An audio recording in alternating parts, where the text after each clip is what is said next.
사도행전 27장 20절로 25절 말씀 보겠습니다. 사도행전 27장 20절로 25절까지 말씀 우리 한 절씩 교독하도록 하겠습니다. 20절 제가 먼저 읽겠습니다. 여러 날 동안 해도 별도 보이지 아니하고 큰 풍랑이 그대로 있음에 구원의 여망마저 없어졌더라. 여러 사람이 오래 먹지 못하였음에 바울이 가운데 서서 말하되 여러분이여 내 말을 듣고 글에 대해서 떠나지 아니하여 이 타격과 손상을 면하였더라면 좋을 뻔하였느니라. 내가 너희를 권하노니 이제는 안심하라. 너희 중 아무도 생명에는 아무런 손상이 없겠고 오직 배뿐이리라. 내가 속한 바 곧 내가 섬기는 하나님의 사자가 어젯밤에 내 곁에 서서 말하되 바울아 두려워하지 말라. 내가 가이사 앞에 서야 하겠고 또 하나님께서 너와 함께 항해하는 자를 다 내게 주셨다 하였으니 함께 읽습니다. 그러므로 여러분이여 안심하라. 나는 내게 말씀하신 그대로 되리라고 하나님을 믿노라. 아멘.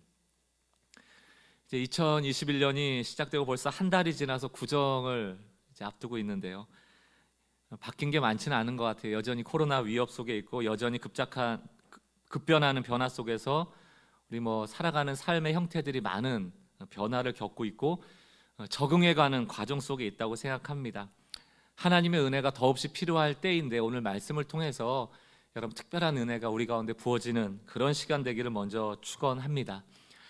오래전에 나왔던 책 중에 다윗을 배경으로 했던 책이 있습니다. 제목이 뭔가 하면 현실에 뿌리 내린 영성이라는 책이에요. 현실에 뿌리 내린 영성. 사무엘 상하를 중심으로 다윗에 대한 이야기인데요. 제목에서 말하듯이 신앙이라는 것은 뜬구름 잡는 게 아닙니다. 추상적인 게 아니에요. 개념적인 게 아닙니다. 그냥 은혜라는 걸 눈물 흘리는 감상적으로 받는 것도 아니고요.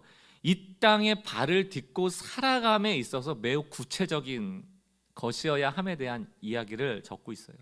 그런 의미에서 하나님이 통치하시고 하나님이 임재하시는 곳은 교회라는 거룩한 성소, 제사장들의 구별된 장소, 무슨 기적을 일으키는 곳, 그런 곳만이 아니고 그런 신비한 체험이 있는 곳에만 하나님의 임재가 있는 것이 아니고 어디에나 우리가 살아가는 일상 어디에나 하나님은 임재하신다라는 이야기입니다. 그러면서 다윗의 이야기를 꺼내는 거예요. 여러분, 저도 이 책 읽으면서 정말 그렇구나라고 깨달았던 그 경험이 기억이 나거든요. 다윗의 이야기를 보면 초인적이고 기적적인 얘기가 많지 않습니다. 다윗은 초인적인 사람이 아니었어요. 성령으로 잉태한 것도 아니고 그냥 양치기 가정의 막내로 태어났습니다. 존재감도 없었어요. 사무엘이 등장하기 전까지는.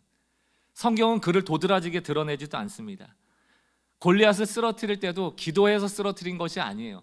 늘 양을 돌볼 때 자기가 물맷돌을 던졌던 그 연습했던 실력을 가지고 나갔고 그 위에 하나님이 은혜 주신 것이죠.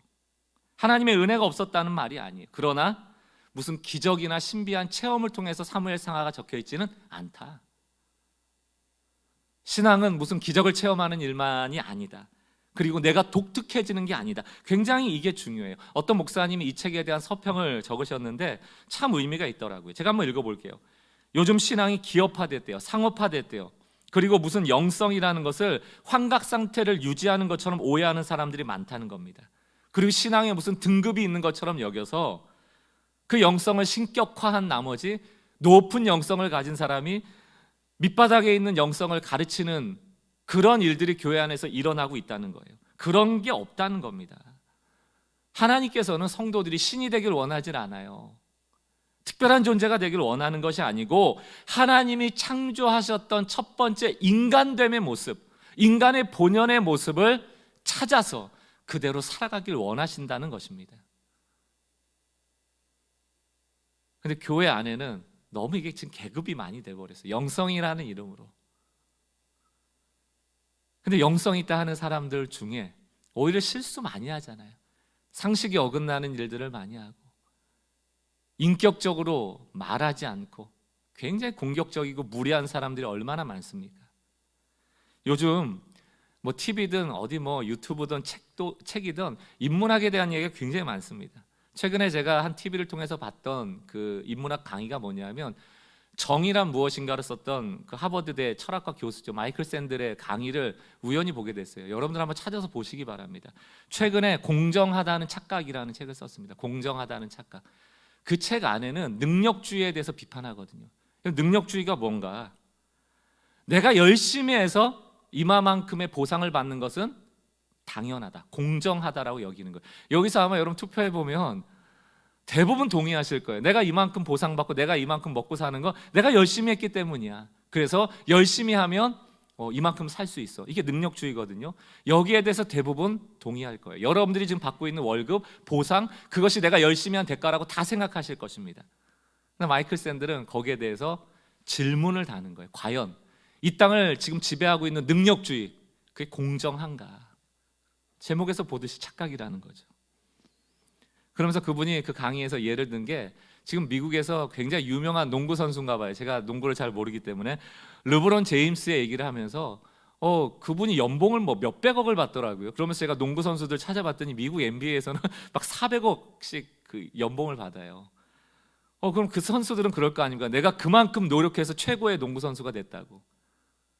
근데 이 교수가 얘기하는 게 뭐냐면, 그러면 운동선수 중에 르브론 제임스가 가장 최선을 다한 사람이냐? 또 다른 예를 듭니다. 미국에서 가장 힘이 센 역도 선수, 얼마나 열심히 노력을 했겠어요? 르브론 제임스보다 더 했을 거 아닙니까? 그러나 지금 그는 너무 가난하게 살고 있다는 거예요. 빈민층에 속해 살고 있다는 겁니다. 왜? 인기 있는 종목이 아니니까. 르브론 제임스도 열심히 했겠지만 이 역도 여자 선수도 너무너무 열심히 했을 거예요. 그러나 돌아온 대가는 다르죠. 그 사람이 정말 노력 이상의 보상을 받는 그 배경에는 운도 따른다는 거예요.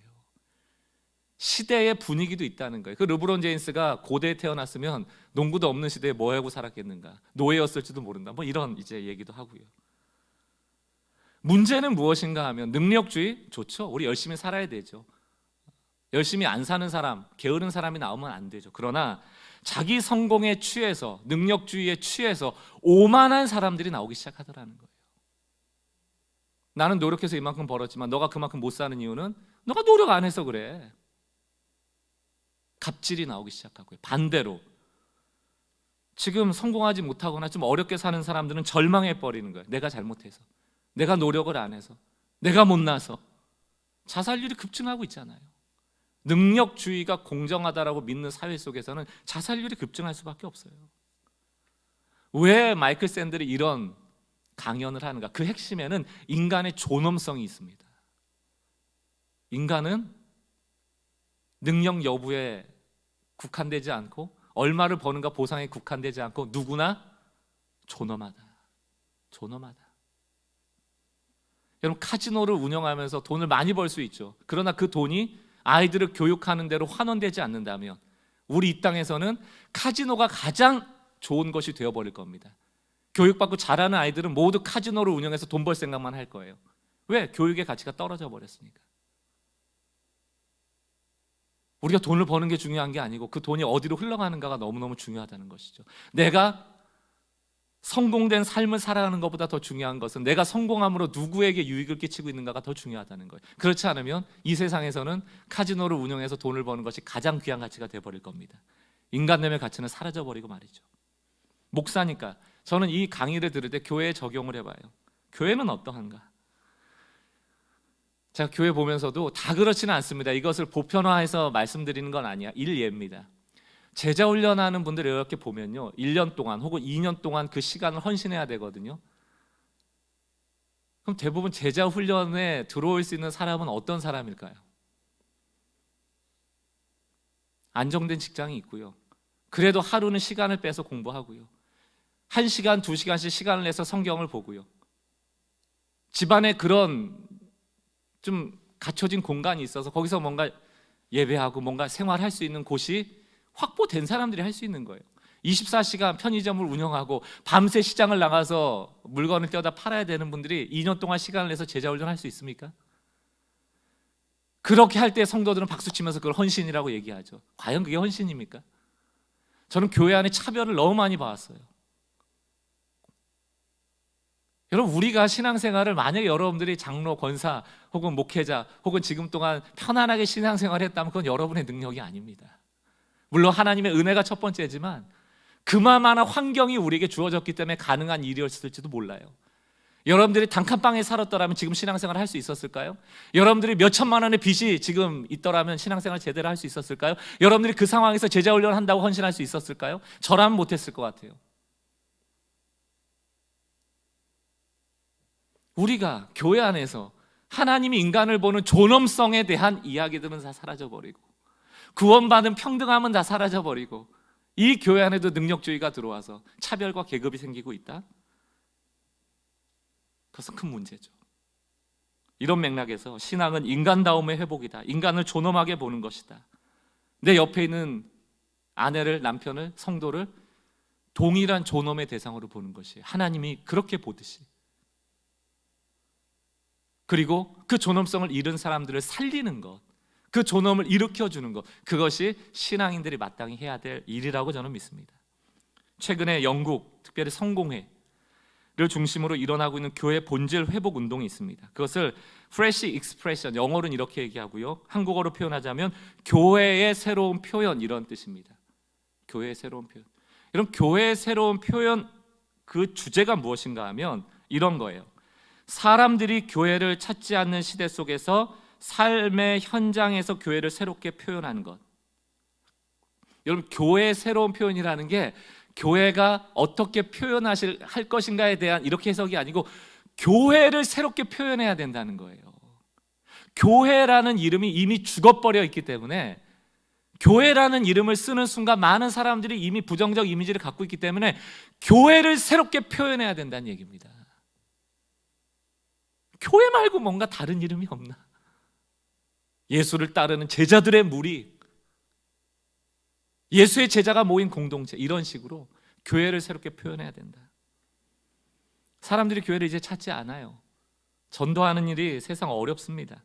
그럴 때 우리는 come and see, 예전에는 와서 봐라 이랬단 말이에요. 교회가 여기 복음이 있으니까 와서 봐라. 이제는 가야 돼요. 가서 예수를 경험하게 해야 됩니다.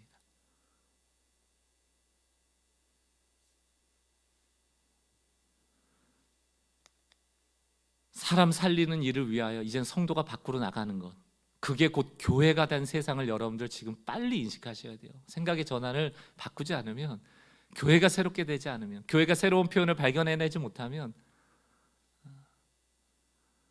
하나님이 허락하신 이 시간들이 길어질 거예요.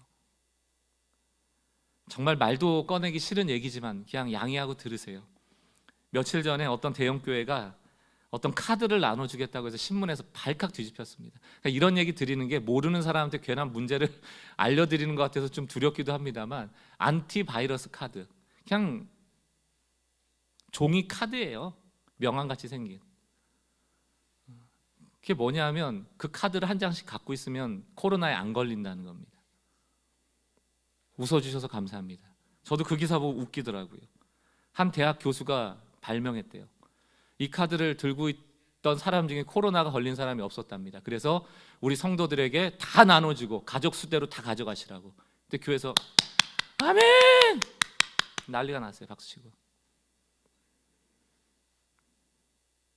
저는 그 종이 쪼가리에 코로나가 이렇게 감염되지 않는다는 사실도 참 믿기기 어려운 일이지만, 저를 아프게 했던 건 그 지점이 아니에요. 그럼 그건 웃어넘기면 돼요. 제가 마음이 아팠던 건 왜 그렇게 좋은 카드를 너희만 나눠갔냐? 제 질문은 그겁니다.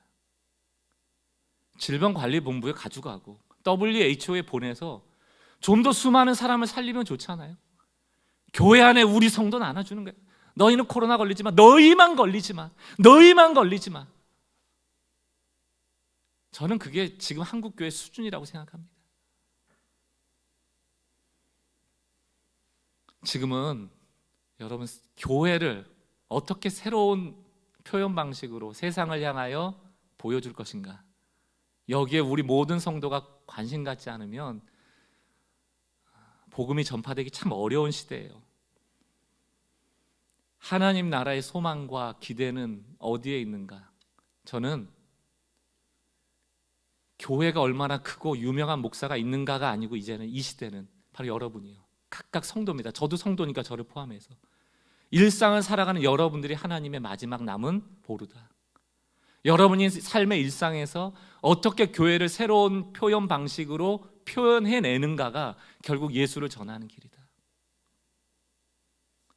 오늘 말씀을 통해서 여러분이 있는 그 각각에서 사람을 살리는, 복음을 전하는, 교회 되어지는 그 은혜의 역사가 있기를 주의 이름으로 정말 간절히 축원합니다. 오늘 본문 말씀의 배경을 볼게요. 사도행전 27장의 배경은 뭔가 하면 사도 바울이 10여 년 동안 1에서부터 3차 선교 여행을 통해서 많은 교회들을, 이방 교회들을 세웠습니다. 그리고 나서 이제 마지막 로마까지 가야 되는데 예루살렘에서 잡혀서 로마까지 죄인의 모습으로 이제 포송되는 거예요. 죄인의 신분입니다. 그림을 한번 보여드릴게요, 여러분. 이 그림에 보시면 이게 좀 여러분 눈에 잘 보이셔야 될 텐데, 여러분 보실 때 오른편에 있는 동그라미가 이제 예루살렘입니다. 여기서 잡혔어요. 잡혀가지고 배를 타고 쭉 중간 지점에 있는 그레데 섬이라는 곳까지 지금 온 겁니다. 그때 올 동안도 맞바람이 불고 이 항해가 쉽지가 않았어요. 지금 가운데 동그랗게 친 부분이 그레데 섬이라는 데인데 빨간색 동그라미가 미항이라는 겁니다. 아마 아름다운 항구였던 것 같아요. 여기까지 간신히 도착했어요. 사도 바울이 여기에 도착한 다음에 뭐라고 그 선주와 선장에게 얘기하는가 하면, 지금 출발하면 아무래도 좀 위험할 것 같으니까 여기서 겨울을 나고 갑시다 이랬단 말이에요. 아니, 죄인이, 포박된 죄인이 여기 있다 가자라는 얘기는 뭐예요?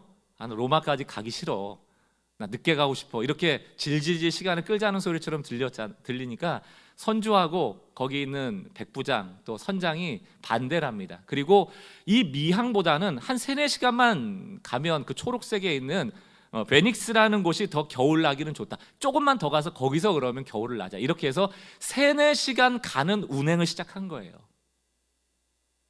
근데 3-4시간만 가면 되는데 오른쪽 예루살렘에서부터 지금 미항까지도 이 어려운 시기를 잘 왔는데 지금 빨간색에서 초록색까지 가는 그 3-4시간 동안에 유라굴로라는 광풍을 만난 겁니다. 이제 그게 사도행전 27장의 배경이에요. 지금도 보니까 이 그레데 섬, 그 베닉스 항구 쪽에는 겨울에도 10도, 여름에는 한 26, 7도, 연평균 한 19도니까 얼마나 따뜻하고 원화합니까? 그러니까 여기가 좀 더 있기 좋은 곳이니까 이쪽으로 가자라고 간 거예요.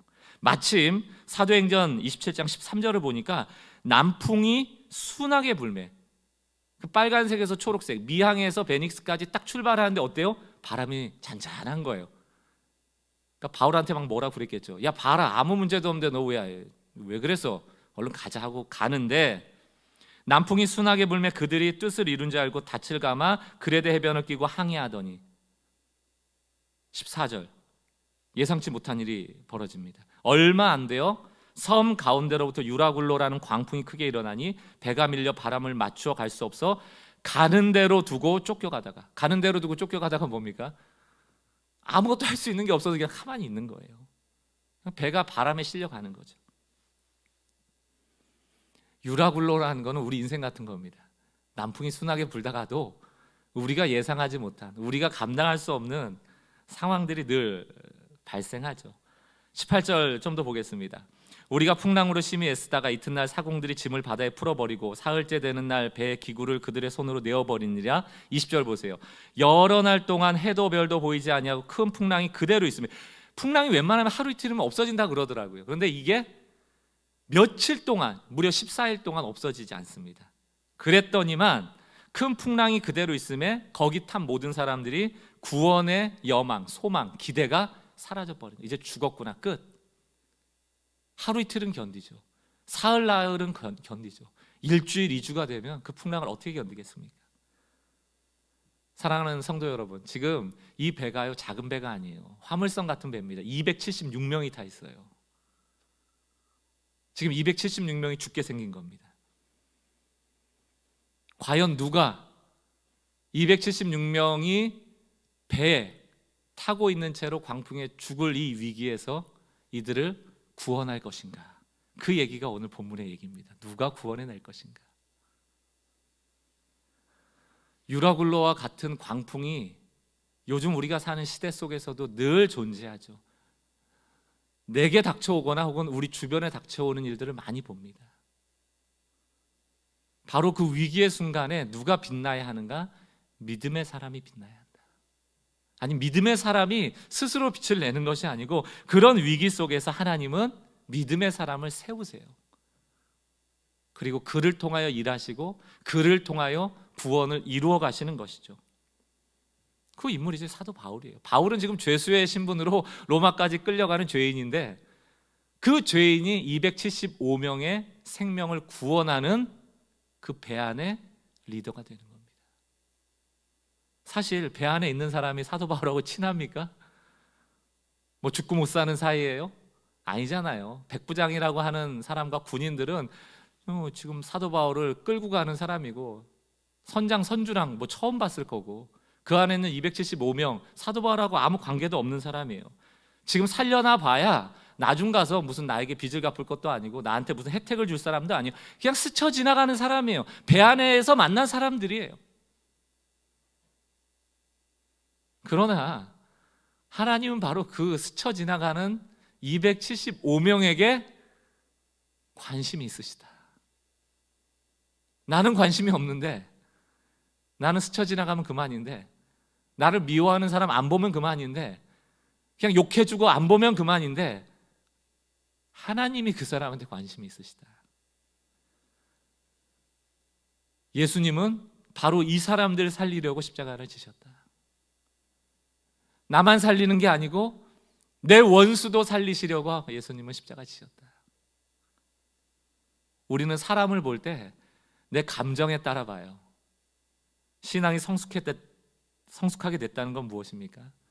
현재의 모습으로, 내 감정의 모습으로 그 사람을 보는 것이 아니고 바로 저 사람 때문에 예수님이 십자가를 지셨구나, 너무 귀한 존재구나, 예수님 짤이구나. 10원짜리, 20원짜리, 30원짜리 하잖아요. 노트북이 200만 원짜리면 굉장히 가치가 있잖아요. 짤이를 붙이잖아요. 우리는 예수님 짤이, 옆에 계신 분도 예수님 짤이. 인간의 존엄에 대한 문제가 여기에 있는 겁니다. 복음 안에는 인간의 존엄에 대한 문제가 있어요. 내 원수라고 해서 죽어라 하는 게 아니고요, 하나님의 눈으로 그들을 바라보고 하나님이 쓰셔서 그 배의 사람들을 살리겠다 하면 순종하는 겁니다.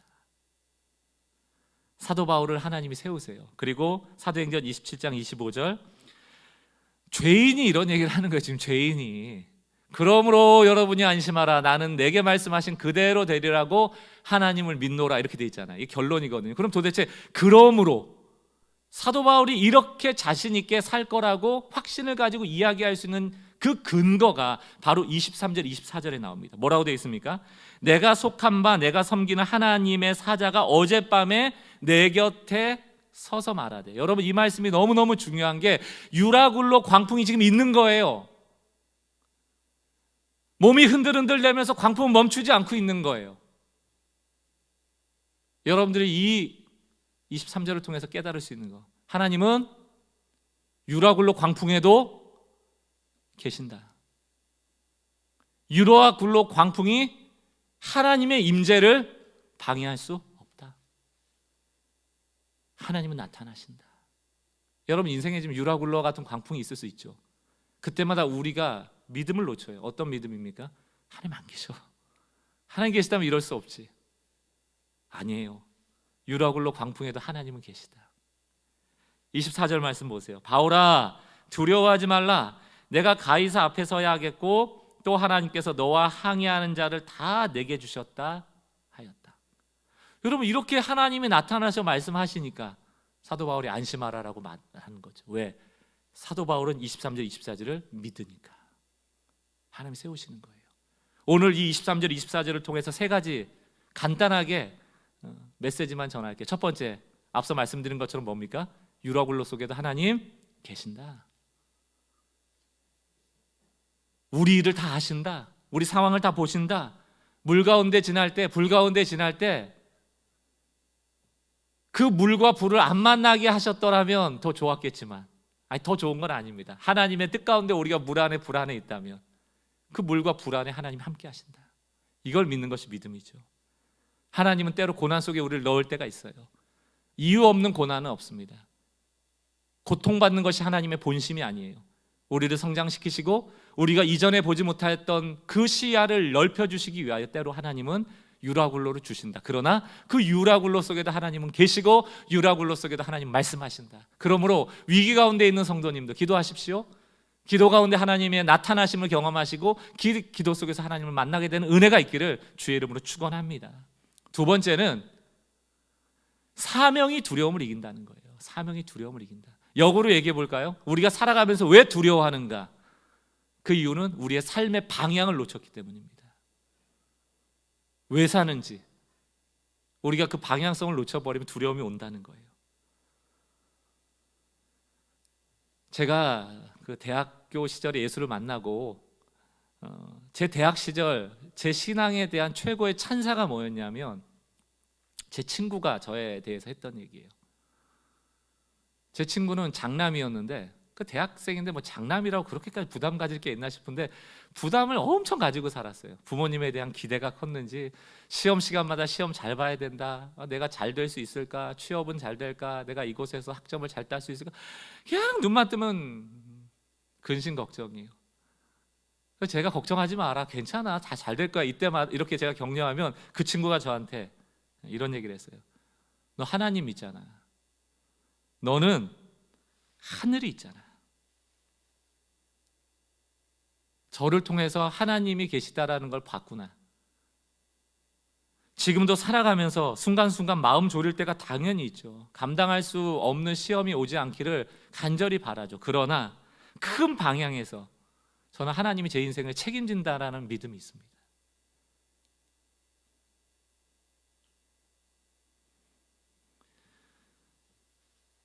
다메섹 사건에서 사도 바울에게 나타나신 그 하나님의 이야기를 사도 바울이 이렇게 증언하죠. 사도행전 26장 16절.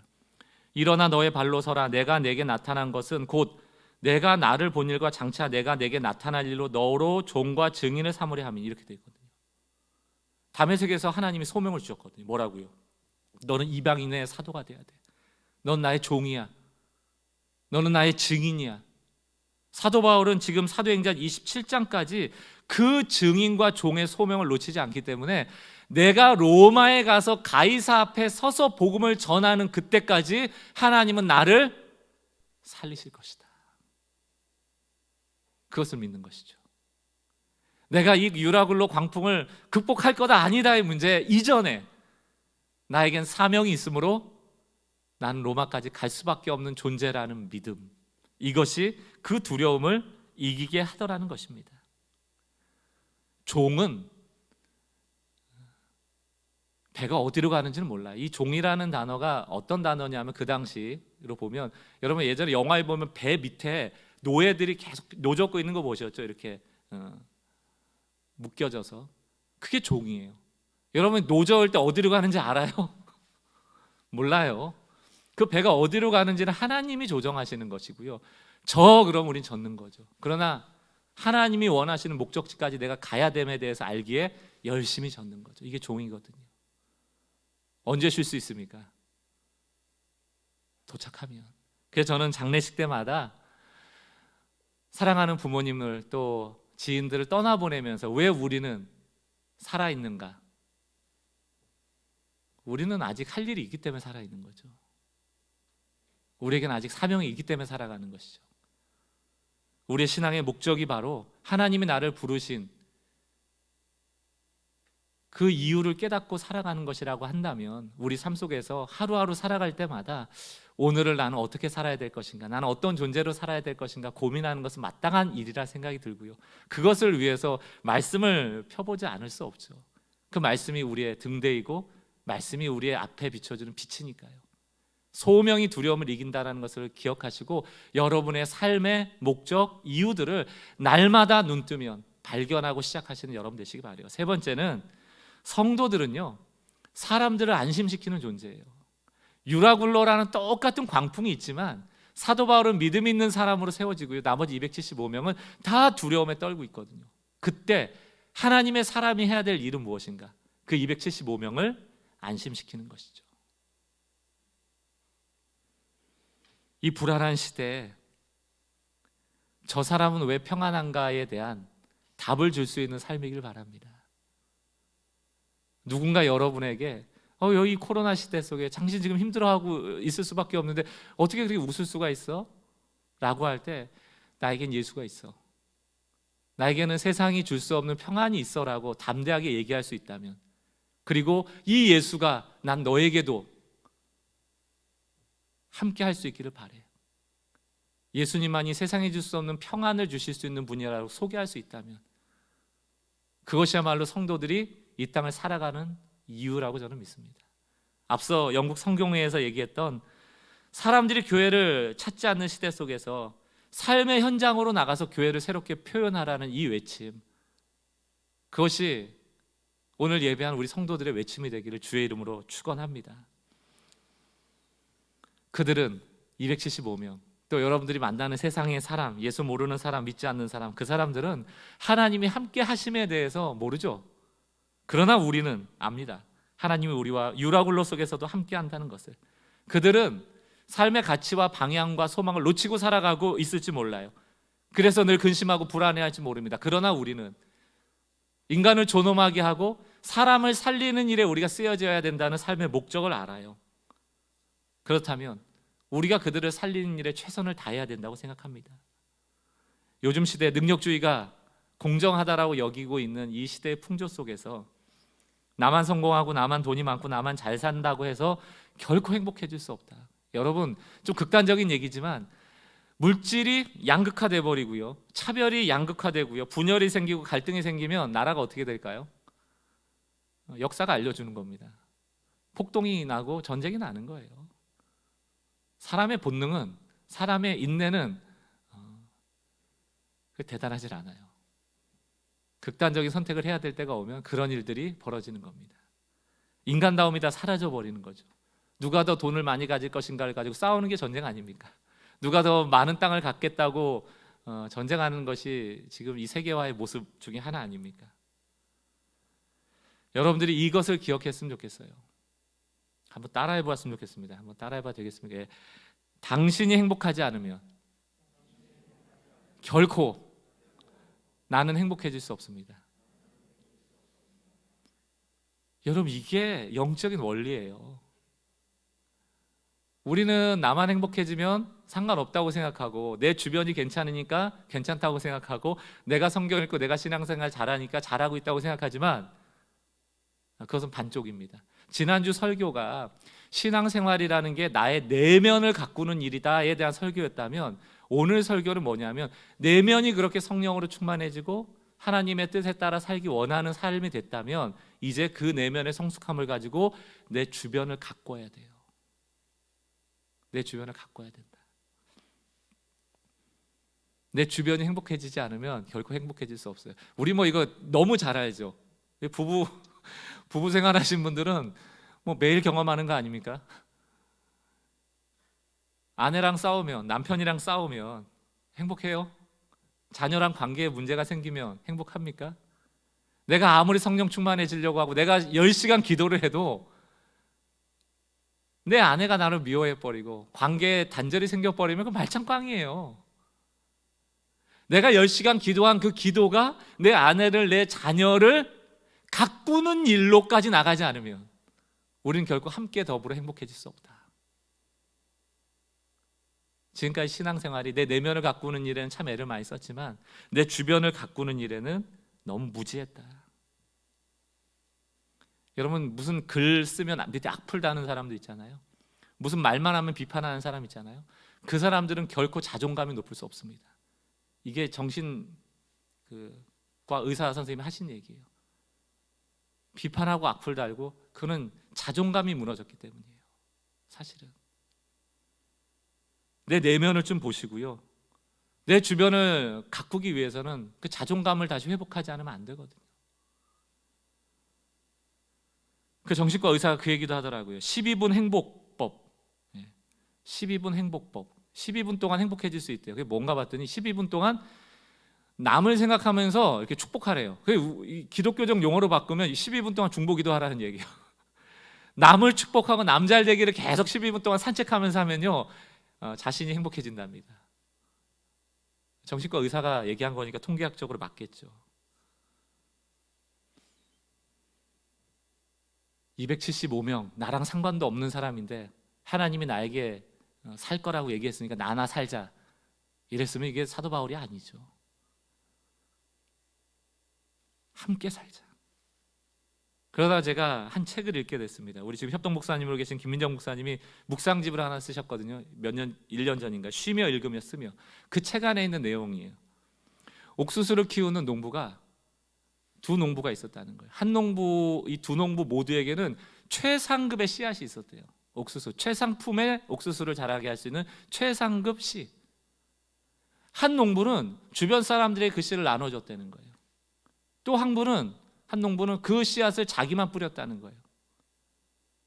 추수할 때가 되니까 씨를 나눠준 그 농부의 밭에서 훨씬 더 최상품의 옥수수가 자라나더라는 거예요. 잘 아실 겁니다, 여러분. 열매를 맺을 때, 꽃이 피고 거기에 열매를 맺을 때 벌들이, 나비들이 왔다 갔다 하면서 또 바람이 불면서 수술과 암술이 만나서 거기에서 열매가 맺혀지잖아요. 더 좋은 밭이 형성될수록 바람이 불고 꽃이 벌이 날고 나비가 날면서 더 많은 소출들을 내더라는 거예요. 그러나 자기 밭에만 뿌려놓은 그 주인은 주변이 안 좋은 밭이니까 안 좋은 밭의 씨들의 영향을 받는 거죠. 저는 이 글을 읽으면서 이게 영적인 원리구나. 나만 가꿀 게 아니고 내 주변을 가꾸는 능력이 떨어져 버리면 우리 모두가 행복해지지 못하는 거예요. 소그룹에서도 그렇고 교회 안에서도 늘 나만 은혜, 나만 기도, 나만 복 이러고 있으니까 교회가 힘들구나. 그런 생각을 해보게 됐습니다. 지난주에 구파파를 통해서 잠언 24장 봤잖아요. 한번 보세요. 30절. 내가 게으른 자의 밭과 지혜 없는 자의 포도원을 지나며 본즉. 게으르고 지혜 없는 자의 포도원을 보니까 31절. 가시덤불이 그 전부에 퍼졌으며 그 지면이 거친 풀로 덮였고 돌담이 무너져 있기로 내가 보고 생각이 깊었고 내가 보고 훈계를 받았노라. 여러분 주변을 지금 떠올려 보세요. 여러분 내 집만 번듯하다고 하고 주변이 다 황폐해졌으면 거기 살만한 동네가 되는 겁니까? 안 되잖아요. 우리 교회가 누구라도 와서 그 사람들을 가꾸고자 하는 헌신자들을 통하여 함께 하고자 하는 마음이 없다면 누가 교회로 오겠어요? 누가 교회에 와서 행복해지겠습니까? 그럴 수 없는 것이죠. 이게 지금 우리의 현실적인 모습이다. 그러므로 우리는 내 내면을 성숙하게 하기 위해서 내 내면을 가꿔야 되는 소명과 함께 내 주변을 가꾸는 일에 애를 써야 된다. 이것이 교회의 새로운 표현의 방식으로 나타나게 될 때 우리의 표현을 통하여 복음이 전해지는 것이죠. 예수가 얼마나 우리에게 혜택을 주는 분임을 알려주게 되는 것이죠. 여러분이 교회입니다. 여러분이 움직이는 교회예요. 유라굴로 같은 이 시대 속에서 안심하라라고 말할 수 있는 믿음의 사람들이세요. 그 소명 때문에 우리는 두려워하지 않고 그 일들을 감당하며 하루하루 살아가는 소명자들입니다. 그 소명을 다른 사람에게 위임하지 마세요. 담임 목사한테 위임하지 마세요. 교육자한테 위임하지 마세요. 또 이 교회라는, 교회가 뭡니까? 건물인가? 이 건물에 위임하지 마세요.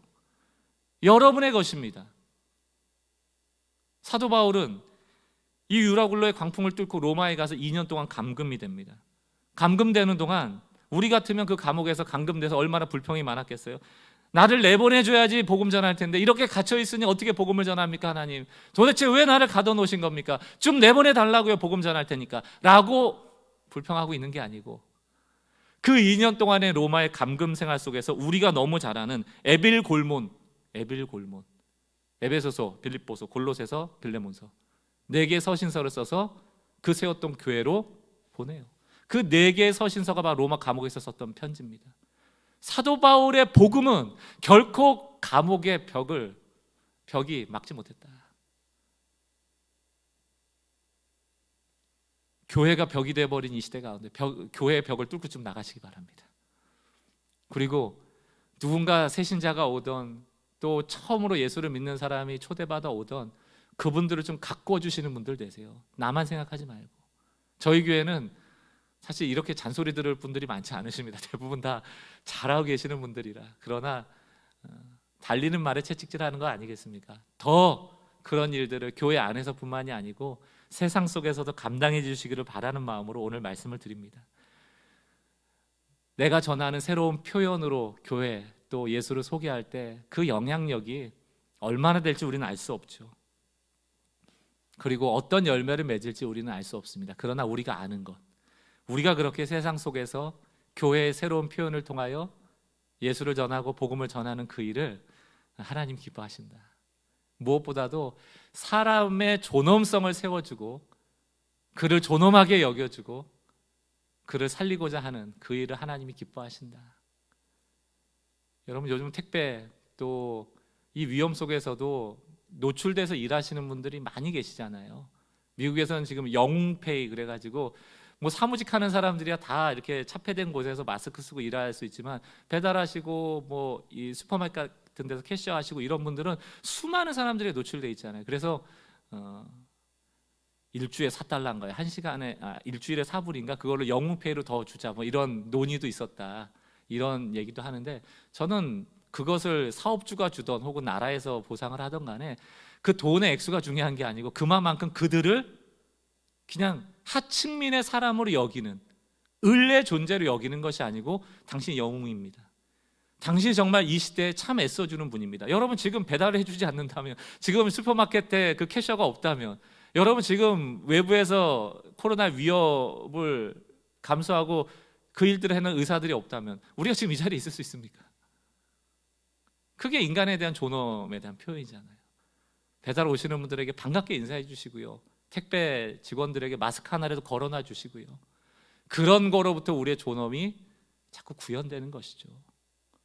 그렇게 한 주 동안 유라굴로와 같은 광풍의 시대 속에서 많은 사람들을 살려낼 수 있는 그 한 주간의 삶이 되기 바라고, 특별히 2021년도 이제 구정을 맞는데 새로운 마음으로 또 시작했으면 좋겠어요. 두 가지입니다. 내 내면을 주여 가꾸기 원합니다. 그리고 두 번째는 뭡니까? 내 주변도 가꾸기를 원합니다. 우리 모두가 함께 더불어 살아가는 세상을 만드는 그 하나님의 꿈을 교회가 또 성도가 구현해내는 그런 삶을 살고 싶습니다. 그렇게 기도하는 또 한 주간의 삶이 되길 바라고요. 승리하시기 바라요. 최고의 씨앗은 복음입니다. 그 복음을 우리 옆 사람들에게 나눠주는 시간들 되시기 바라고, 친척들 이번에는 많이 못 만날 것 같은데 어쨌든 불신자 또 친척들 만날 때마다 그 누구보다 잘 대해주셔서 여러분의 주변에 아름다운 향기가 나기를 간절히 바라겠습니다. 오늘 말씀 생각하면서 예수의 길이라는 찬양 함께 하겠습니다. 여기 가사에 보면 안개 속에서 주님을 본다고 돼 있어요. 유라굴로 광풍도 그렇고 하나님 없는 것 같을 그때 하나님이 계시고요, 또 가사에 보니까 주님이 말씀하시는데 내 손 잡으라고. 왜 내 손을 잡으라고 하냐면 내가 여전히 너의 길이다, 내가 여전히 너의 진리고 여전히 너의 생명이다. 복음에는 아무 문제가 없어요. 지금 복음을 잡으세요. 그때 우리에 나올 수 있는 헌신의 고백이 뭡니까? 나도 예수님의 그 좁은 길을 걸어가겠습니다. 우리 같이 한번 말씀 생각하면서 찬양하고 우리 기도로 예배를 정리하도록 하겠습니다.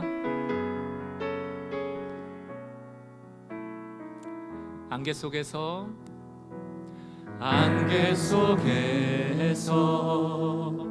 주님을 보내 아무도 없을 것 같던 그곳에서 손 내미셔서 나를 붙드네. 길 잃고 쓰러져 가던 그곳에서, 다시 한번요. 안개 속에서 주님을 보내 아무도 없을 것 같던 그곳에서 손 내미셔서 나를 붙드네. 길 잃고 쓰러져 가던 그곳에서 오늘도 우리에게 말씀하십니다. 주 말씀하시네. 내 손 잡으라고 내가 곧 길이요 진리 생명이니 나 그 길을 보내 주 예비하시고 다른 길로 돌아서지 않으리 예수에게 그 좁은 길 나는 건네 주 손 잡고 그 무엇도 두렵지 주님이 주신 약속 주님 주신 약속 내게 있으니 세상의 길 그 험한 길 승리하네 성령으로 그 무엇도 바라지 않네 저 하늘에 내 소망 우리 처음부터 다시 한번요. 안개 속에서 주님을 아무도 없을 것 같던 주님이 계십니다. 손 내미셔서 나를 붙드네 길 잃고 쓰러져 가던 주님의 음성에 귀 기울이십시오. 주 말씀하시네 내 손 잡으라고 선포합시다. 내가 곧 길이요 진리 생명이니 나 그 길을 보내 주 예비하시고 다른 길로 돌아서지 않으리 예수의 그 좁은 길 나는 걷겠습니다. 나는 건네 주 손 잡고 그 무엇도 두렵지 않네 주님 주신 약속 내게 있으니 세상의 길 그 험한 길 승리하네 성령으로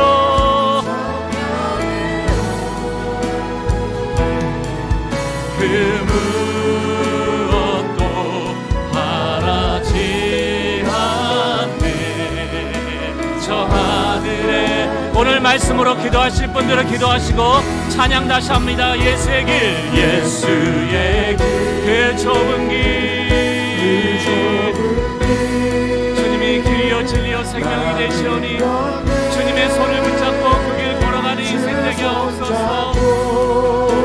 나의 내면을 가꾸며 내 주변을 가꾸며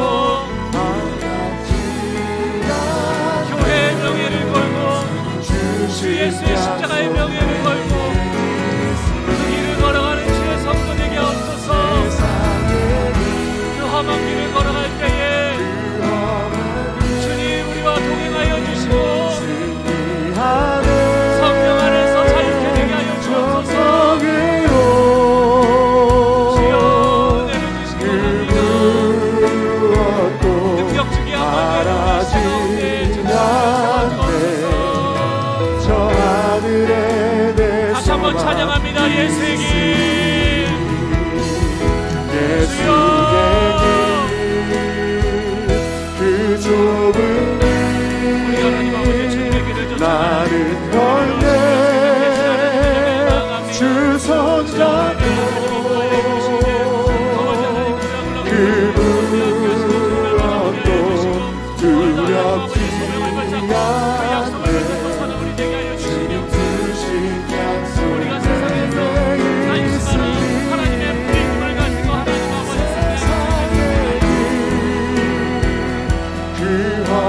함께 승리하네.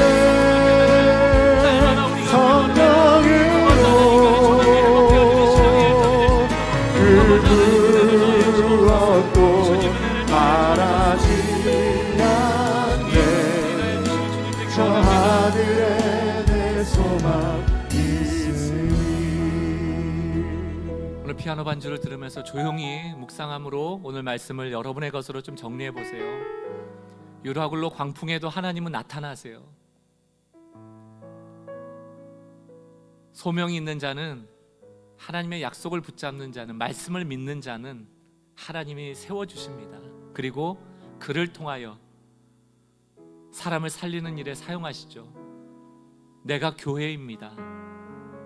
비록 예배 순서대로 예배하진 않지만 일상의 삶 속에서 움직이는 교회로, 새로운 표현으로 예수를 전하실 수 있어요. 주여, 말씀을 통하여 나의 내면을 가꾸는 인생 되게 하여 주시고, 또한 내 주변을 아름답게 가꾸어 인간의 존엄이 회복되어지고 많은 사람들이 함께 더불어 행복할 수 있는 그런 세상을 꿈꾸고 만들어가는 제가 되길 원합니다. 여러분 조용히 하나님 앞에 결단하며, 또 여러분 주의 음성을 들으며 우리 묵상하는 시간 가지겠습니다. 기도합니다.